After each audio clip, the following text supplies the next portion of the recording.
بسم اللہ الرحمن الرحیم۔ السلام علیکم سامعین۔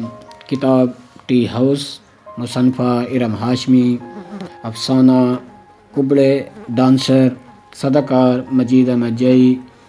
یہ کتاب مجید احمد جائی آڈیو لائبریری کے تعاون سے آپ سماعت فرما رہے ہیں۔ کبڑے ڈانسر۔ آرکسٹرا نے آخری سانس کھینچی، ساز کڑھائے اور ڈرم کا دل گونج اٹھا۔ رقاصہ کی کمر نے ہچکولے لیے اور نڈھال ہو کر مرمری فرش پر پھیل گئی۔ ہال تالیوں سے گونج رہا تھا۔ کبڑے ڈانسر جب الوداعی سلام کے لیے جھکی تو مارے حیرت کے میں اپنی نشست سے اٹھ کھڑی ہوئی۔ یہ ہوٹل شہر کے وسط میں تھا۔ یہ اس سے پہلے کسی انگریز پلانٹر کا بنگلہ تھا۔ جب شہر کی آبادی بڑھنے لگی اور کارخانے کھلنے لگے اور صنعتی زندگی شہر میں قدم جمانے لگی تو بنگلے کے صاحب نظر مالک نے اس بنگلے کو 11 کمروں والے شاندار ہوٹل میں تبدیل کر دیا۔ یہ اس شہر کا پہلا ہوٹل تھا، اس لیے بہت مقبول تھا۔ اس علاقے میں زیادہ تر غریب اور متوسط لوگ رہائش پذیر تھے اور اپنی دکانیں چلاتے تھے، جبکہ چند لوگ پیسے والے تھے جو اس علاقے کے امیر تاجروں میں شمار ہوتے تھے اور اپنا وقت یہاں بتاتے تھے۔ یہ محفل رات رات گھر جمی رہتی۔ آہستہ آہستہ یہ ہوٹل اپنی شہرت کھونے لگا، حتیٰ کہ شریف لوگ یہاں آنے سے گھبرانے لگے۔ شہر کے اس معروف ہوٹل میں پچھلے کئی ہفتوں سے ثقافتی تقریبات جاری تھیں۔ کلچر کے نام پر ایسٹرن اور ویسٹرن بیہودہ رقص پیش کیے جا رہے تھے۔ انتہائی سفید رنگت، چھوٹی ناٹ، سرخ ہونٹوں اور دبلی پتلی چینی اور جاپانی رقاصاؤں نے اپنی پرفارمنس سے سامعین کے دل مول لیے تھے۔ ملکی و غیر ملکی ثقافت کے شوخ اور دلربا رنگوں نے پورے ماحول کو رنگین بنا دیا تھا۔ اس روز ہال کھچا کھچ بھرا ہوا تھا، شاید ہی کوئی نشست خالی ہو۔ اسٹیج کا پردہ گھرا ہوا تھا اور روشنی جاگ رہی تھی۔ لوگ چمہ گوئیاں کر رہے تھے، کوئی تیز آواز میں بول رہا تھا تو کوئی سرگوشی کے انداز میں۔ مدھم روشنی کی وجہ سے کسی کا چہرہ صاف نہیں دکھ رہا تھا۔ کلچر فیسٹیول عوام کی دلچسپی کا مرکز بنا ہوا تھا۔ جب میں نے کئی دوستوں سے اس کی تعریف سنی تو ایک دن ادھر نکل پڑی۔ ہوٹل کے باہر خاصی گہما گہمی تھی۔ ہر طرح کے لوگ وہاں موجود تھے، ملکی بھی اور غیر ملکی بھی۔ کچھ ملا ٹائپ لوگ، کچھ عام لباس اور عام حلیے میں۔ پسماندہ علاقوں سے آئے ہوئے لوگوں کی ایک بڑی تعداد وہاں موجود تھی، جن کا ایسے پروگرامز میں موجود ہونا حیرت سے کم نہ تھا۔ بھیڑ کے باوجود مجھے ٹکٹ ملنے میں کوئی دشواری نہیں ہوئی، کیونکہ میری شہرت ایک معروف رائٹر کی ہے۔ دھیرے دھیرے ہال کی روشنی گل ہونے لگی اور فضا میں ایک آواز ابھری۔ ڈانس فیسٹیول کے آغاز سے قبل چند باتیں بتانا ضروری ہیں۔ رقص ہماری ثقافت کا حصہ ہے، مگر اس کے اظہار کے انداز مختلف ہیں۔ موہنجودڑو میں 5000 سال قبل بھی رقص کے نشانات پائے جاتے ہیں۔ 9/11 کے حملوں کے بعد جب صورتحال انتہائی نگفتہ بے تھی اور مذہبی شدت پسندی عروج پر تھی، اس شب ہم نے کبڑے ڈانس کا آغاز کر دیا تاکہ دنیا بھر میں یہ پیغام واضح طور پر پہنچ جائے کہ پاکستان زندہ دل لوگوں کا ملک ہے۔ یہ ایک پرامن ملک ہے جسے جان بوجھ کر بدنام کرنے کی سازش کی جا رہی ہے۔ کچھ لوگ اس سے اتفاق کریں گے اور کچھ کو اعتراض بھی ہو سکتا ہے، اس لیے رقص کے دوران خاموشی اختیار کریں۔ اسٹیج کا پردہ دھیرے دھیرے سرکتا ہے، آہستہ آہستہ روشنی ماند پڑتی جاتی ہے، ایک عورت کا سایہ لہراتا ہے، آرکسٹرا کی دھن بج اٹھتی ہے اور جب کبڑے ڈانس کی کمر ہچکولے لیتے نڈھال ہو کر مرمری فرش پر پھیل جاتی ہے تو ہال تالیوں سے گونج اٹھتا ہے اور ڈانسر الوداعی سلام کر کے جھک کر چہرہ اٹھاتی ہے تو مارے حیرت کے میں اپنی نشست سے اٹھ کھڑی ہوتی ہوں۔ پردہ گر جاتا ہے۔ آج کا شو یہیں اختتام پذیر ہوا۔ ساؤنڈ ٹریک پر پھر وہی آواز بھرتی ہے۔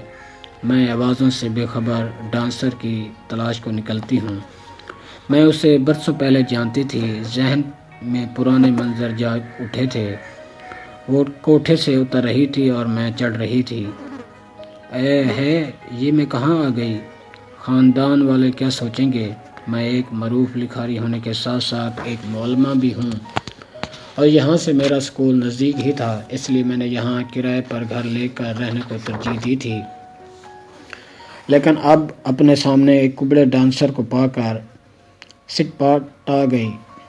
یا اللہ، یہ میں کہاں آ گئی؟ یہ عمارت اوپر سے بالکل شریفوں کی معلوم ہوتی تھی۔ زندگی میں یہ پہلا موقع تھا کہ میرا کسی طوائف سے ٹاکرا ہوا۔ اس کا بدن مہک رہا تھا، نیلا تنگ کڑھائی دار کرتا اس کی دلکشی اور شباب کو دو آشنا کر رہا تھا۔ آنکھوں میں مخمورانہ چمک تھی۔ لمحہ بھر کے لیے میں مبہوت ہو کر رہ گئی، لیکن میں نے پکا ارادہ کر لیا کہ جلد یہ فلائٹ بدل دوں گی۔ کون شریف اس محلے میں رہ سکتا ہے؟ اگلا روز اتوار کا تھا۔ چھٹی والے دن میں بستر پر ہی ناشتہ کرنے کی عادی ہوں۔ اچانک دروازہ کھلا اور وہ ایڑیاں ٹھمکاتی چلی آئی۔ اس سے پہلے کہ میں سنبھلتی، وہ نہایت بے تکلفی سے اچک کر بیڈ پر آ بیٹھی۔ ایک طوائف کو اتنا قریب پا کر میں پسینہ پسینہ ہو گئی۔ تم نے ناشتہ کر لیا؟ یہ دیکھو، میں تمہارے لیے سوئیاں لائی ہوں۔ وہ انتہائی چست کپڑوں میں ملبوس تھی۔ میں صبح کے وقت مٹھاس نہیں کھاتی۔ میں نے غرور سے گرستین بننے کی کوشش کی۔ بھائی، تمہیں ہماری قسم تھوڑی سی چکھ لو۔ انکار کے باوجود جب وہ مصر رہی تو میں نے 2 چمچ چکھ لیے۔ یا خدا، میرا جی چاہ کہ انگلی حلق میں ڈال کر کہہ کر دوں، میں ایک طوائف کی حرام کمائی سے کھا رہی تھی۔ جب سے اس کو پتہ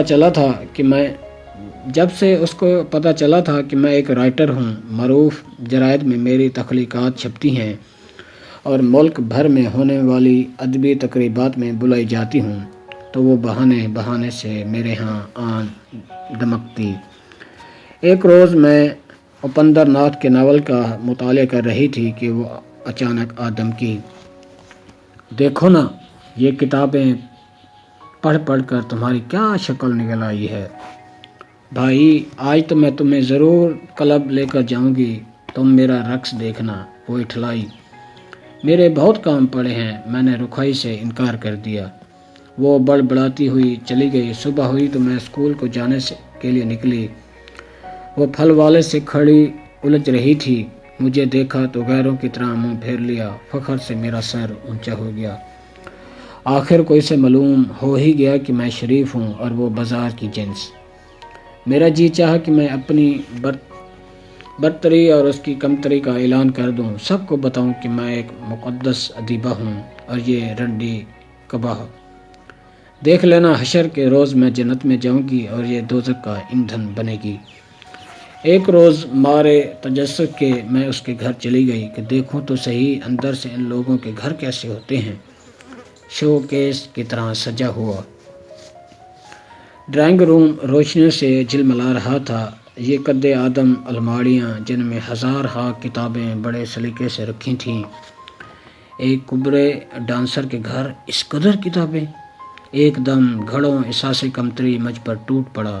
اگلے ہی لمحے مجھے اس پر رحم آنے لگا۔ بد نصیب پڑوسن! میں نے دکھ سے آہ بھری، نہ جانے کیوں اپنا جوہر عصمت لٹانے پر مجبور ہے۔ اسٹیج پر اندھیرا چھا چکا تھا۔ ہال میں ہلکی ہلکی آوازیں ابھر رہی تھیں، جیسے مکھیاں بن بنا رہی ہوں۔ میں اسے تلاش کرتے کرتے ہال روم کے ساتھ بنے ایک کمرے میں چلی گئی۔ وہ وہاں اپنا سامان درست کر رہی تھی۔ تم یہاں کیسے؟ میں اس کے پاس جا کے مخاطب ہوئی۔